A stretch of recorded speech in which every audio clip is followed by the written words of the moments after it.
In a meta with 1,000 Pokémon and only 7 viable options, can one trainer take the word of Elite Four member Karen and succeed with only their favorites?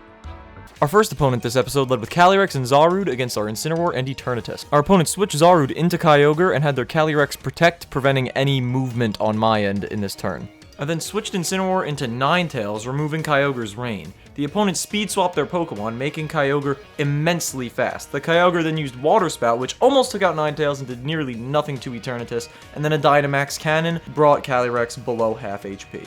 After switching Ninetales back into Incineroar, the Calyrex protected, preventing my Eternatus' move that turn. The Kyogre went for another Water Spout, bringing Incineroar to about 1/3 of its max HP. I then faked out Kyogre, preventing its movement, and used Meteor Beam on it, which did a pretty significant amount of damage.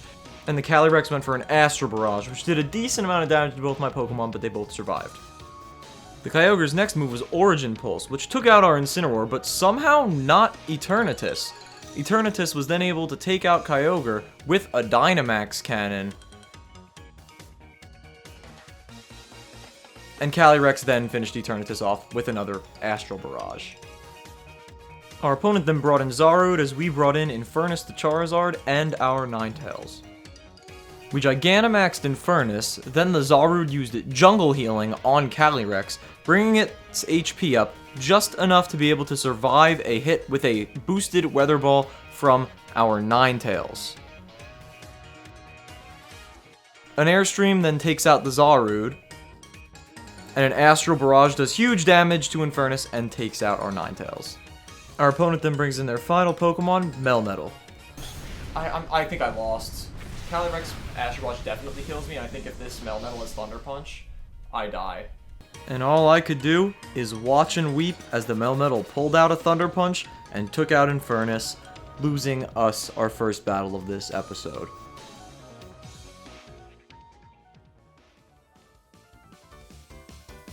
Our next battle began with a Kyogre and Whimsicott against our typical Incineroar Eternatus lead. I used Fake Out on the Whimsicott and then Sludge Bombed it, preventing it from getting a Tailwind up, and then the Kyogre went for an Ice Beam on our Eternatus, doing a pretty good amount of damage.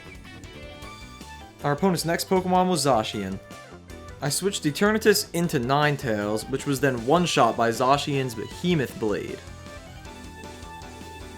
Kyogre then used Water Spout, taking a big chunk off of our Incineroar's HP, and then Incineroar used Parting Shot on Zacian, dropping its stats, and then switching back into Eternatus. Then I brought in Infernus and Gigantamaxed it, and the Kyogre Dynamaxed as well. The Zacian unfortunately protected, and Eternatus Meteor Beam did virtually nothing to Kyogre, and a Wildfire was not enough to take out the Zacian through its Protect. A Max Geyser from the Kyogre got rid of our Sun Boosts, bringing in the Rain. We then switched Eternatus into Incineroar, which in turn took a Behemoth Blade from Zacian.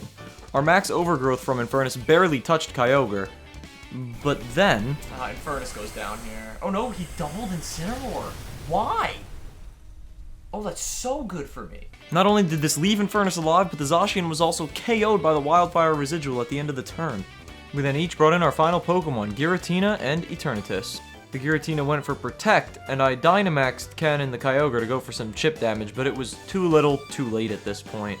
A Max Airstream had done essentially nothing to Giratina, a Hailstorm had taken out Eternatus, and we only had Infernus left to deal with his final 2 Pokemon. One Shadow Sneak later, and we have 2 losses in a row.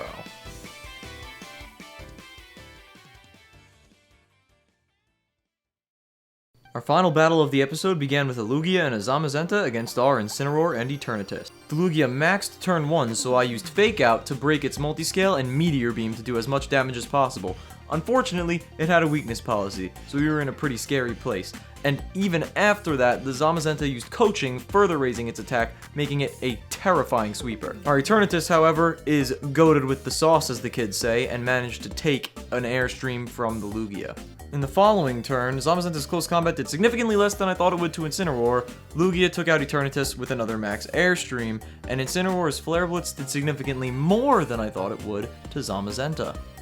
I brought in Impasse, our Grimmsnarl, and made the foolish call of setting up a Light Screen rather than a Reflect on the off chance that the Lugia was special. Another close combat took out Incineroar, then an Airstream quickly took out Impasse, and I was left only with Infernus. I Gigantamaxed Infernus in a last-ditch effort, Zamazenta went for coaching again, and Lugia used Dual Wing Beat. For some reason, I decided to take out the Zamazenta rather than Lugia, but it didn't end up mattering because one Sucker Punch later from our opponent's next Pokemon, being Yveltal, takes Infernus down, making this a rather L-ridden episode.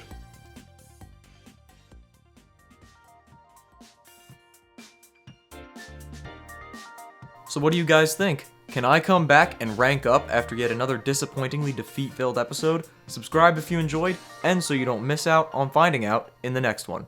Deuces.